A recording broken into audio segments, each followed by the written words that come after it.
Hey everyone, welcome to Gaming Explained. In today's video, I'm gonna show you how to turn off Angry Birds 2 notifications. So let's get started. Begin by launching settings on your mobile device. In the search bar, type in apps and perform your search.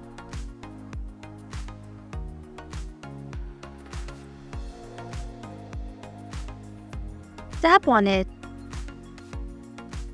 And then tap on Manage Apps option.